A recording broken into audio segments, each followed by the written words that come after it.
Bisa kasih mikrofonnya. Pak, saya salut loh Bapak angkat tangan di antara sekian puluhan orang.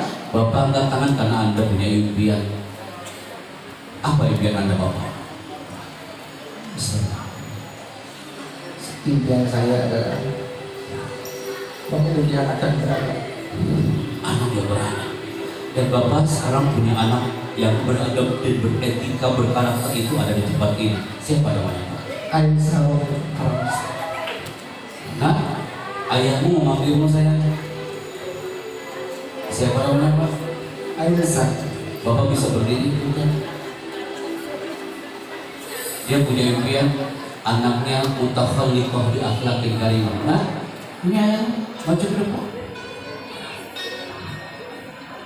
Tepuk tangan buat ayah bukan.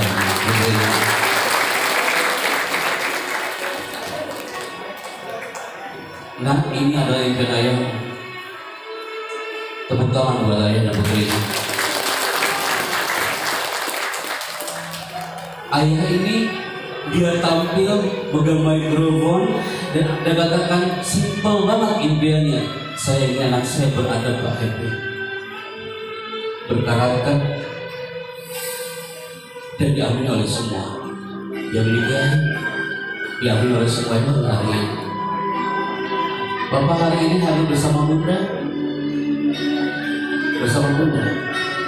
Wah, mana ibunya yang sudah melahirkan putri? Dia merindukan perubahan Anda hari ini. Tepuk tangan buat Bunda dan Ayah hari ini. Masya Allah. Saya yakin ini perdana loh. Dia tampil dalam satu frame. Saling buat Bunda ini sudah yang hadir ya. Baik, Bapak melontarkan kalimat ingin menjadi anak beradab. Apa alasannya Pak? Karena ilmu tanpa adab tak ada artinya. Iya, tanpa adab tak ada artinya. Dan kenapa Anda memilih ini sebagai samudra akhlak untuk putri? Karena walaupun sebenarnya ilmu itu didapat tidak melihat dari segi bangunan atau apa, yang penting adalah kenyamanan darinya yang menjalankannya. Masya Allah, tabarakallah. Bapak asal dari mana? Saya asal dari Cikarang, asli Jawa Timur. Bapak dari Cikarang? Ya. Jauh juga Ustaz. Cikarangnya mana? Saya di Cikarang Jati. Berarti Bapak dari Cikarang langsung ke sini hari ini? Iya kan. Subhanallah, teman-teman buat hari ini. Terima kasih Bapak sudah berbagi karena impian Bapak, Ibu dan Putri saya yakin sama dengan impian semuanya hari ini. Silakan duduk kembali Bapak, Ibu dan putrinya. Nanti saatnya ketemu tangan-tangan sama anaknya nanti apa ya. Semua yang hari ini hadir impiannya saya yakin hampir sama Bapak Ibu. Ketika saya melihat tulisan impian, saya teringat kepada impian sang pelajar. Anda lihat anak ini maju ke depan Pak, sama Bapak Bapak. Ketika anak ini anak Walu Sidoarjo, dia maju ke depan, dia mengatakan apa? Pak Chandra, aku juga punya impian Pak Happy. Nah, apa impianmu? Mana orang tuamu? Sama seperti saya mengatakan, Pak, mana istrinya, mana putrinya? Dan saya tanya kepada anak ini di hotel Novotel, dia lari maju ke depan sendiri membawa kertas. Dan saya tanya, mana kedua orang tuamu? Anda tahu apa jawaban anak itu? Anak itu mengatakan, Pak Chandra, orang tuaku ini sudah taat ke Pak Chandra. Aku berasal dari Jambi Pak Happy. Aku datang ke sini bersama nenek Pak Chandra, tapi aku punya impian. Anda tahu apa jawaban dari seorang pelajar ini? Dia bukan santri, tapi dia digerakkan oleh Allah melalui doa terindahnya. Apa doa terbaik yang dilontarkan oleh seorang anak ini? Ya Allah, haramkan wajah ayahku dan ibuku dari disambar oleh api neraka dan kurniakan buatnya surga tanpa hisab. Doa anak SD yang sangat indah. Andaikan orang tuanya hadir pasti akan bangga, karena orang tuanya yang tertanam hanya buat tulisan, dia hanya menulis sebuah doa dan kertas kecil gitu. Semua punya impian, seperti impian sang adik yang satu ini. Anda lihat impian adik ini. di kebun kepanasan, kemudahan untuk cari uang buat kita.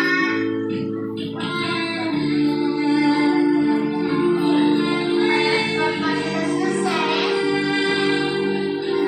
nanti kakak yang beli anakku.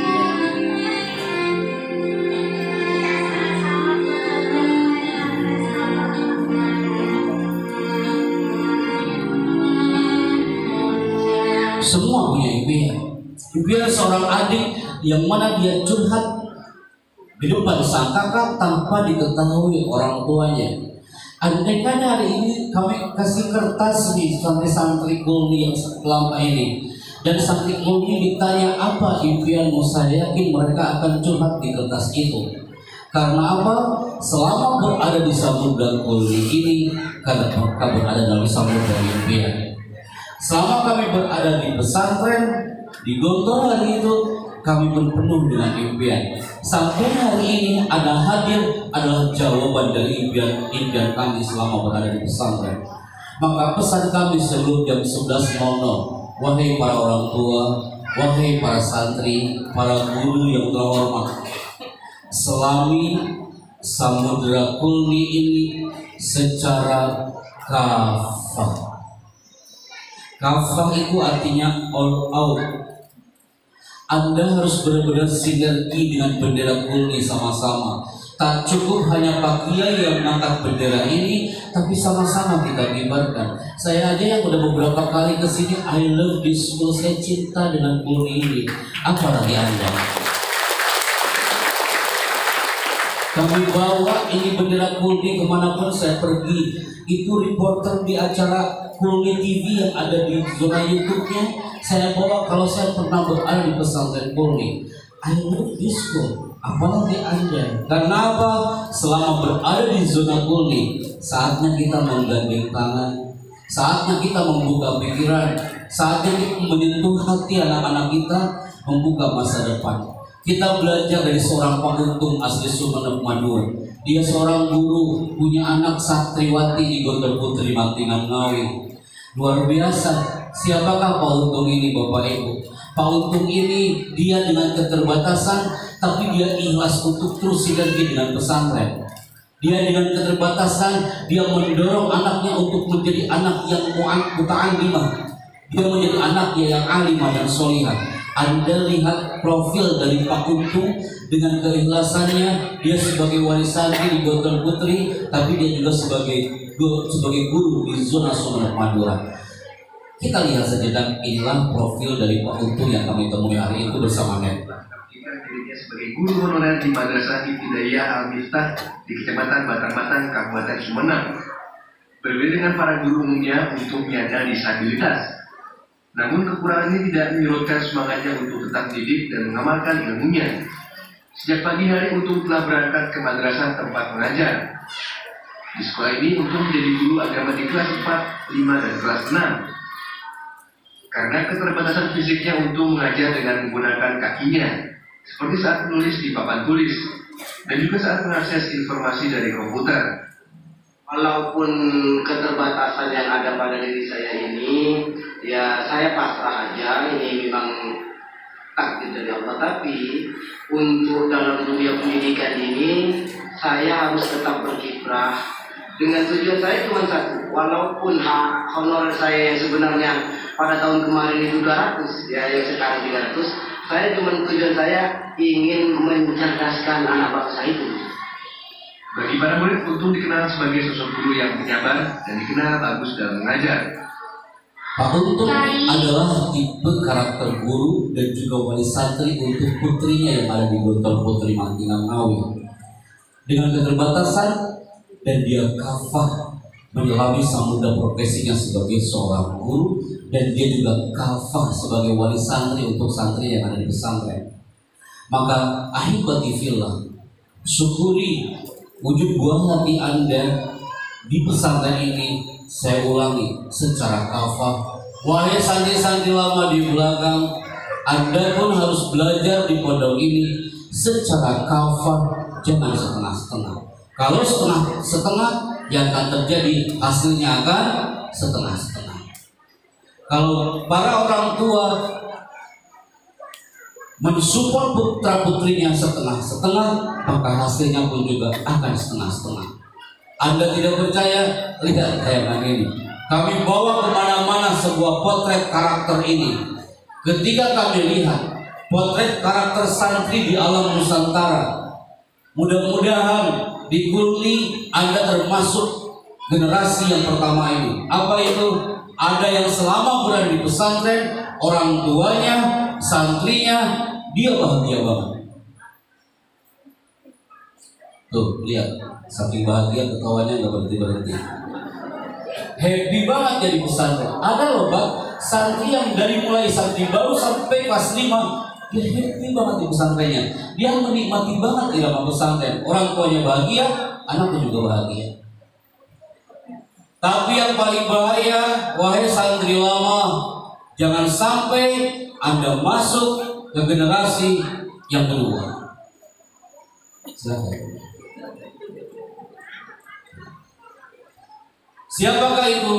Generasi yang kedua adalah bukan yang bahagia, tapi dia generasi yang biasa-biasa saja.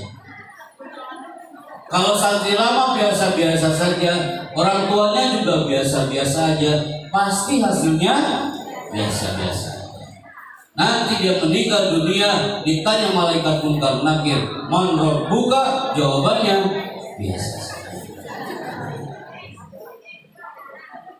Kulni sampai hari ini terus berkibar karena dia nggak biasa-biasa aja. Pak Kiainya move, terus bergerak, diikuti oleh para gurunya. Bagaimana buktinya? Dan terbukti dengan wujud hall hari ini. Karena harapannya dia terus move, bertransformasi dari masa ke masa. Dan jangan sampai termasuk generasi orang tua yang ketiga. Dia generasi yang selain biasa saja, dia cemas selama berada di pesantren. Tenang Pak Bu, anak Anda dijaga oleh Allah selama berada di pesantren. Jangan muncul kecemasan yang terlalu dalam. Selama berada di pesantren, dia akan terus berdoa untuk Anda. Anda akan diberi hadiah melalui baik-baik doa dari buah hati Anda selama di pesantren. Jangan terlalu cemas. Yang paling bahaya lagi, wahai santri lama, jangan sampai ada termasuk generasi yang berikutnya lelah selama di pesantren. Kalau Anda teriak kepada orang tua, Bu, Pak, saya mah lelah di pondok ini Pak, lebih baik saya pindah. Silakan Anda pindah. Tapi kalau sekiranya terjadi apa-apa, kami tidak tahu jauh dari zona Kulni. Kenapa? Tidak sedikit yang sudah move, dia hijrah dari pesantren, pindah ke sekolah lain. Tiba-tiba dia menyesal ketika masuk ke sekolah lain, akhirnya kembali lagi ke pesantrennya. Ini tergantung kebijakan dari pesantren. Dia ribut dengan gurunya, dia ribut dengan ustadznya, dia ribut dengan atmosfer pesantren. Maka kami selalu mengatakan orang yang selalu berteriak lelah, lama-lama lilahnya yang akan hilang. Anda pilih mana wahai para Kulni Bible? Anda pilih mana? Lelah atau lillah? Maka jawaban Anda adalah lelah. Karena orang yang selalu larut dalam kelelahan berarti Anda tidak mengikuti ungkapan Imam Syafi'i. Apa itu? Wahai santri-santri yang di belakang, bila kau tak tahan lelahnya belajar, maka kau harus menahan perihnya kebodohan. Lelah wajar, tapi larut dalam kelelahan lama-lama jauh dari titik lillah. Dikhawatirkan apa? Dia stres kalau di pesantren, santrinya stres, orang tuanya stres. Udah, itu gak bakal sinergi. Pondok ini speednya udah 180 km per jam, orang tuanya masih 80 km per jam. Santrinya 60 km per jam, gak senada dan gak seirama. Akhirnya dia tertinggal. Yang dikhawatirkan apa Bapak Ibu sebelum saya tutup? Ini materi gak bakal Anda dapatkan di zona kuliah yang masih kuliah. Ini materi yang gak bakal Anda dapatkan di kelas wahai santri-santri Kulni. Yang dikhawatirkan apa? Untuk melahirkan generasi yang mutahalik bi akhlaqin karimah. Seperti Bapak kita tadi impiannya. Salah satunya adalah jangan larut dalam kelelahan dan jaga satu bagian titipan dari Allah yang satu ini. Apa itu Bapak? Namanya adalah prefrontal cortex. Susah nggak bacanya Bunda? Sok Bunda dibaca dulu Bunda. Apa? Bapak dibaca apa? Prefrontal cortex. Apa itu? Bagian otak yang membedakan antara manusia dengan hewan, dan korteks ini terletak tepat di belakang dahi. Kalau anak nggak nurut, korteksnya udah mulai error.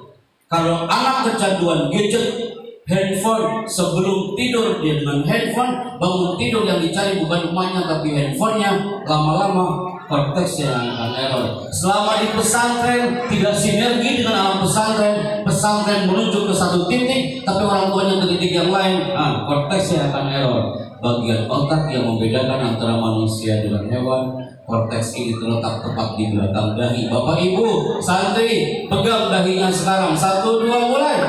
Dahi, dahi, Bunda ini dagu. Udah langsung sini, itu dagu. Ada aja kemarin juga di santri-santri baru. Dahi di mana Bapak? Di sini. Di situ ada korteks Bapak, titipan dari Allah. Semakin sujud dan melamakan sujudnya, korteksnya semakin rileks. Korteks ini titipan dari Allah, tercantum dalam Al-Quran. Apa itu ayatnya? Nasiyatin kadibatin, nasiyatin kadibatin. Surat apa nak? Surat Al-Alaq. Nasiyah artinya adalah korteks. Dan pesantren bisa jadi selama di rumahnya dia selalu bersahabat dengan gadgetnya, lama-lama korteksnya rusak. Kalau santri korteksnya rusak, apa dampaknya? Ini dia bingung, dia akan sulit mengatur masa depannya. Jangan harap itu santri bisa meraih masa depan gemilang kalau selama berada di pesantren korteksnya rusak. Cirinya apa? Dia nggak nurut terhadap pimpinan, nggak nurut terhadap pengurus, nggak nurut sama orang tua. Korteksnya akan lama-lama akan jadi error. Yang kedua, ciri orang yang korteksnya rusak, ini dia betul. Andaikan ada santri atau putra putri Anda yang Anda cintai itu korteksnya rusak, cirinya dia suka murung aja. Bapak Ibu, andaikan Anda punya pasangan dan suka murung, pegang pundaknya. Pak, apakah korteks masih ada? Atau Pak, ibunya murung aja. Bu, kata Pak Happy, kalau suka murung berarti korteksnya sudah error. Santri juga sama. Kalau santri suka murung aja di asrama, yang lain happy bahagia, dia mau murung aja. Yang lain olahraga, dia diam aja. Yang lain diam, dia olahraga. Itu error banget. Virus itu besar itu. Korteks sudah rusak, suka murung kawan. Korteks kalau sudah rusak, nggak peduli dengan lingkungan sekitar. Udah tahu harus cuciannya itu dicuci di pesantren. Laundrynya pindah ke rumah. Jadi korteksnya rusak tuh. Bikin dia mandiri karena korteks yang rusak, dia nggak sopan. Udah tahu ada peraturan di pesantren, dia langgar. Yang melanggar bukan santrinya, kadang orang tuanya sinergi sama anaknya. Yuk kita langgar bareng-bareng yuk, gitu. Berjamaah tapi dalam keadaan tidak baik.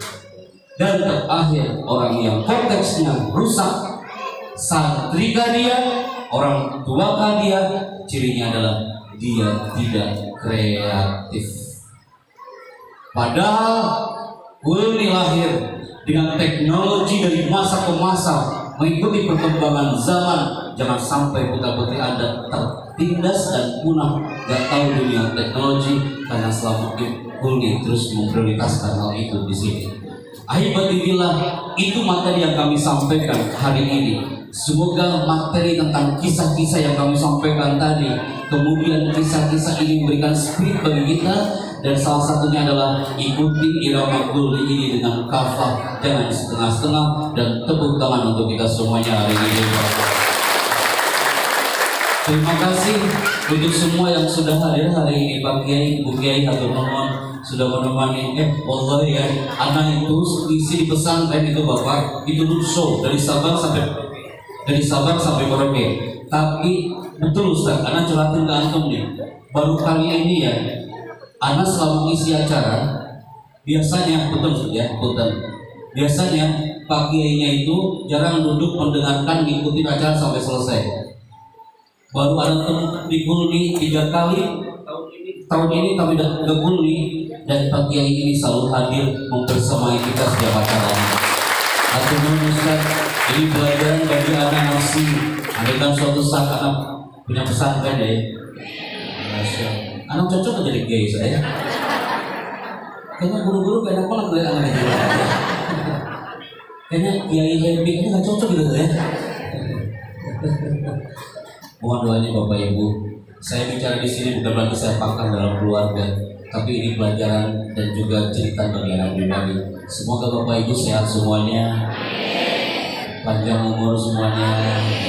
Anak-anak yang di belakang putra-putri Anda menjadi orang-orang yang alim, soleh dan soleh. Wa lihadi kuliha hayya ala tilawati kitabillahil mubin. Al-Fatihah.